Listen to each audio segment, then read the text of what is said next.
এই ভিডিওটা পুরুষ নারী ছেলে মেয়ে সব্বার জন্য।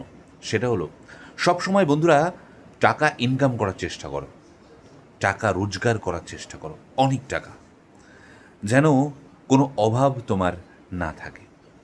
একটা কথা জানবে, টাকা কিন্তু নিজে কথা বলতে পারে না, কিন্তু টাকা অন্যদের কথা চুপ করিয়ে দেয়। এতটাই ক্ষমতা আছে মানির।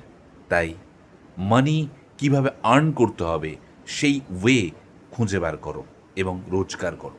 একটা কথা জানবে, আজকের দুনিয়ায়, আজকের পৃথিবীতে তোমার যদি টাকা না থাকে, তুমি যতই শিক্ষিত হও, যতই বিদ্বান হও, তোমার আসন কিন্তু হবে সবার পেছনে।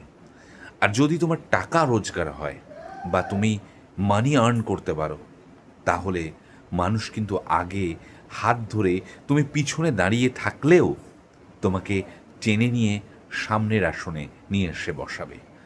এতটাই পাওয়ার আছে না কথা বলতে পারা একটা টাকার। অর্থাৎ টাকা নিজে কথা বলতে পারে না, অন্যদের কথাকে চুপ করিয়ে দেয়। যাকে তুমি চেনো না, যাকে তুমি জানো না, সে কিন্তু আত্মীয় হওয়ার চেষ্টা করে একটু তোমার টাকা থাকার জন্য, তুমি ধনী হওয়ার জন্য। আর যদি তোমার টাকা পয়সা না থাকে, তোমার কাছের মানুষ, যার সঙ্গে তোমার বড় হয়ে ওঠা, যার সঙ্গে তোমার এক পা দু পা করে হাঁটতে শেখা, সেই মানুষও এক সময় তোমাকে বার্ডেন ভাবে, বোঝা ভাবে। অর্থাৎ তোমাকে, যেহেতু টাকা নেই, তাই তোমার সাথে গা ঘেঁষানোর চেষ্টা করে না।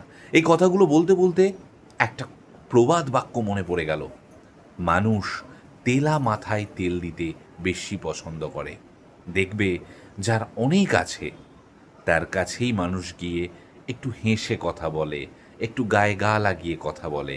কেননা যদি তার নজর তোমার দিকে পড়ে, তাহলে তোমার দিকেও হয়তোবা কিছু টাকা পয়সা, দান ধ্যান আসতে পারে।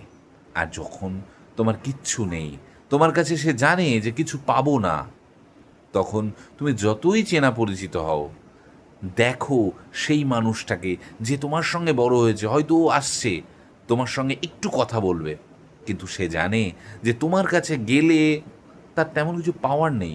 উল্টো হয়তো তুমি বলতে পারো যে আচ্ছা, এইটা একটু হবে।